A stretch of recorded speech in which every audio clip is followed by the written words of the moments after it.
desenvolvendo conteúdo com eles.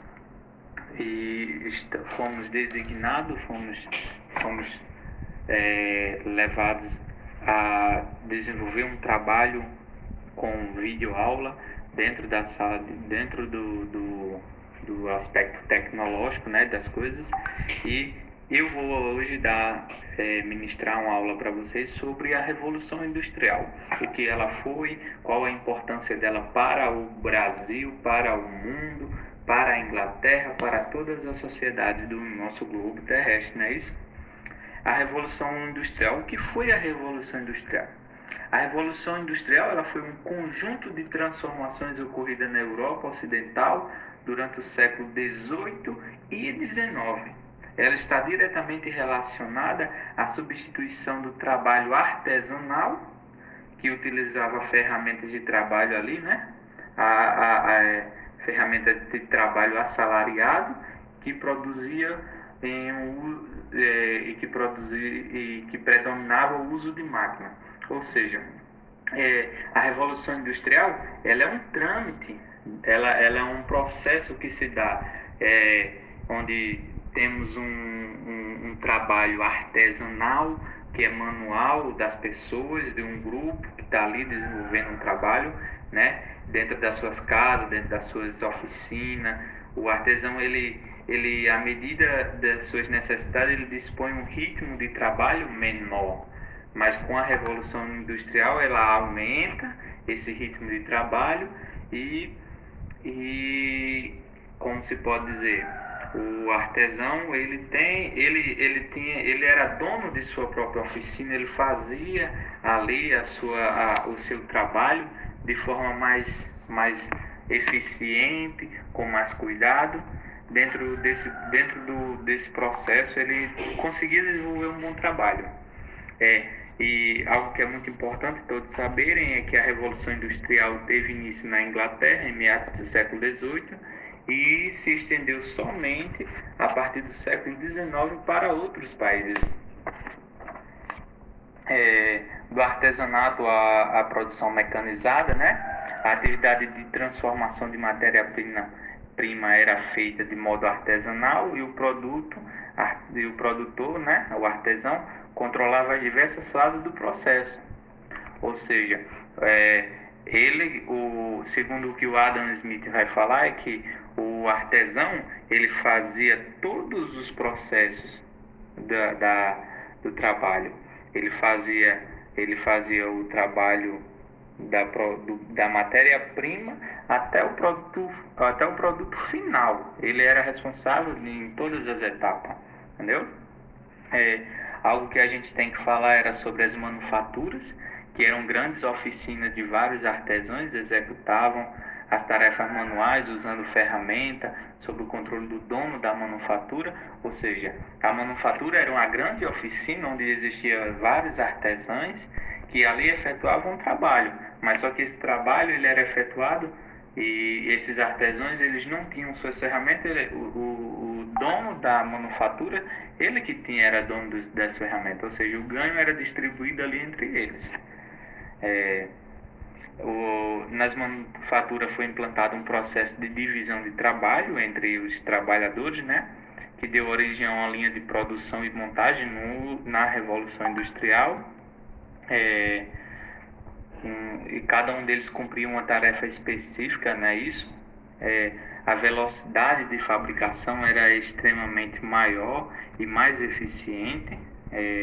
O estágio de produção mecanizada nas fábricas, que a gente chama de maquinofatura, porque é uma produção mais mecanizada, foi atingindo um avanço técnico aliado ao aperfeiçoamento dos métodos produtivos, ou seja, propiciando uma criação das máquinas industriais. Ou seja, o que estava acontecendo? Devido um indivíduo estar ali dentro da maquinofatura, ali dentro do processo de maquinofatura, ele conseguia desenvolver aquele trabalho com mais eficiência e mais rapidez, com mais agilidade, diferente da manufatura. A manufatura, você fazia o primeiro processo, o segundo, o terceiro, o quarto, o quinto, o sexto e o sétimo, entendeu? Já na produção da maquinofatura, você só fazia um processo, o outro fazia o outro processo e o outro fazia o outro processo. Ou seja, isso daí ocasionou que aquele indivíduo que fazia o primeiro processo, ele começou a ser mais rápido, mais ágil, desenvolver um trabalho mais eficiente ali. Dentro da Revolução Industrial temos o pioneirismo inglês, que ele só foi pioneiro através dos seus tratados de livre comércio dentro da Europa, né? Que expandiu ainda mais depois da Revolução Gloriosa, que eu vou falar mais à frente para vocês, né? Que foi abolido os antigos direitos feudais e um sistema de crédito financeiro foi aberto ali para aqueles países, né? Desenvolvido desde a fundação do Banco da Inglaterra lá por meados de 1694, dando início aí um crescimento econômico daquela região da Inglaterra ali, ou seja, o dinheiro estava circulando ali entre eles já, né? O fator de a Inglaterra ser uma ilha situada à margem da Europa Ocidental facilitou, né, isso, o acesso ao comércio marítimo e a exploração dos grandes mercados ultramarinos, né? Outra circunstância que ofereceu para a Inglaterra um trabalho que ofereceu para a Inglaterra uma circunstância mais eficiente para que ela desenvolvesse o processo da Revolução Industrial, né? Foi o fato de ela ser riquíssima em carvão no subsolo, né? Muito abundante dentro deles. Jazida de carvão era imensa, né? A abundância no seu subsolo, e isso era uma fonte de energia para a indústria, entendeu? E o outro fator que eu tenho que falar para vocês é a Revolução Gloriosa, que ocorreu no século XVII com a burguesia inglesa, que se tornou-se politicamente mais poderosa. Sua participação na instituição que governava o país também favoreceu o pioneirismo inglês na industrialização, ou seja, foi através da Revolução Gloriosa que deu-se início à industrialização. A Inglaterra teve esse poder maior. E com a Revolução Industrial Inglesa, as máquinas substituíram várias ferramentas de trabalho, como o próprio ser humano, algumas funções que que alguns seres humanos ofereciam, né?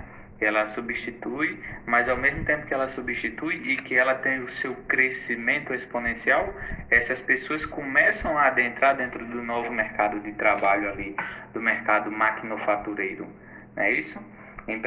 Onde aí a gente vai ver uma divisão devido ao crescimento populacional da Inglaterra, né? Que tinha 60, vamos dizer, tinha cerca de que teve em torno de um crescimento populacional de 6,5 milhões para 16,3 milhões em 1801. Ou seja, de 1750, que tinha 6,5 milhões de pessoas, para 1801, um curto espaço de 50 anos aí, mais ou menos,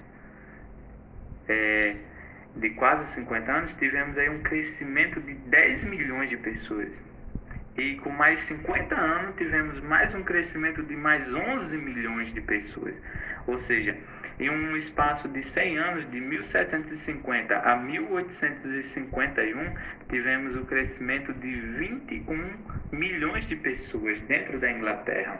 Ou seja, essas pessoas, elas iam trabalhar dentro dessas fábricas. E aí a gente vai ver uma divisão de classe entre empresários e operários. Havia os empresários e havia os operários. Algo importante dentro desse setor aí, dentro dessa problemática, mulheres e crianças operárias recebiam salários inferiores e pago aos homens adultos. Ou seja, o salário que era pago a uma mulher, a uma criança e a um homem era totalmente diferente. Além do trabalho infantil, porque não havia leis trabalhistas como se diz, que circulasse, que cuidasse, que zelasse aqueles indivíduos que estavam ali trabalhando, não havia lei, eles podiam colocar a mulher, a criança para trabalhar, e muitos deles cumpriam uma jornada de trabalho excessiva, assim, de 15 horas por dia. Se hoje eu, você e o outro trabalha 8 horas e já se sente cansado, muitas vezes a gente trabalha e não tem condição de estar diariamente com a família, imagina esse pessoal que trabalhava 15 horas por dia. Imagina aí, você trabalhar 15 horas. É de 6 da manhã, 6, 7, 8 a 9 horas da noite. De 6 da manhã a 9 horas da noite. Diga aí, você trabalhar esse tempo todinho. Ou seja, isso ocasionou uma revolta entre eles, né? A divisão do trabalho, né? Foi muito grande. E houve aí uma resistência operária por parte de alguns trabalhadores, né? Alguns trabalhadores tiveram um crescimento aí a respeito dos próprios, teve o crescimento da miséria, o desemprego, salário muito baixo. Aí os operários, né, que era a classe operária, ela começou a obter aí, a trabalhar uma resistência diante de tudo e de todos, né? Temos também que falar sobre as fases da Revolução Industrial, né? Tivemos a primeira etapa, entre 1760, que ficou basicamente na Inglaterra. Tivemos a segunda etapa, que ela já parte para algumas regiões da Europa Ocidental, como Bélgica, Alemanha, França, Itália, Rússia, e alcançou também outros continentes ganhando espaço, como no próprio Estados Unidos e no Japão. É isso. Tivemos a terceira etapa, que já é no século XX, com o grande avanço tecnológico, vem repercutindo instantaneamente na produção econômica e no trabalho no mundo como um todo. É isso que é conhecida essa terceira etapa como a terceira revolução industrial, mas para muitos de nós historiadores há uma só revolução e há as etapas da revolução industrial. O aspecto de vida social que havia no tempo era crescia o número de operários pobres, que por meio de suas organizações reivindicava condições dignas de trabalho. A burguesia industrial estava empenhada principalmente em aumentar o seu lucro e o seu enriquecimento. Ou seja, eu tenho muito, eu vou continuar ganhando muito, e aquele que ganha pouco, que trabalha pouco, ele que se exploda e continue trabalhando pouco. É isso? Temos aí um pouco mais de o eu e não o outro, não é isso? Temos também o crescimento das empresas, que pouco pensava no operário, não é isso? Vamos falar também agora um pouquinho que é necessário dentro da revolução, dentro da revolução industrial, sobre o liberalismo econômico e o socialismo, que entra aí o aspecto importante de alguns pensadores, alguns pensadores da sociedade, que vai desenvolver pensamentos críticos a respeito do que aconteceu dentro da Revolução Industrial. O liberalismo econômico, cujas principais representantes são o Adam Smith, o Adam Smith, o Thomas Malthus, o David Ricardo, o Matthews Malthus, que escreveu um ensaio sobre os princípios da população, expõe a tese dele de miséria dos trabalhadores, que era considerada a lei da natureza, não é isso? E não a culpa da burguesia, entendeu? Se o pobre, coitado trabalhador estava sendo miserável ali, porque era uma lei natural das coisas. Para Malthus, ele pensava dessa forma. E não era uma culpa da burguesia, porque era o destino dele ser aquilo, entendeu? Para ele, a população crescia num ritmo bem mais rápido do que os meios de subsistência, né?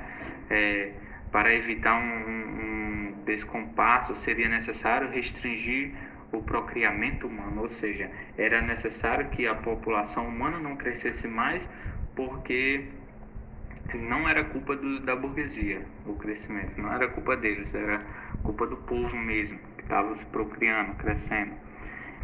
Enquanto que o David Ricardo, ele vai falar na obra principal, Princípios da Economia Política. Ele afirma que o trabalho deveria ser encarado como uma mercadoria, uma mercadoria de qualquer, uma mercadoria qualquer, né?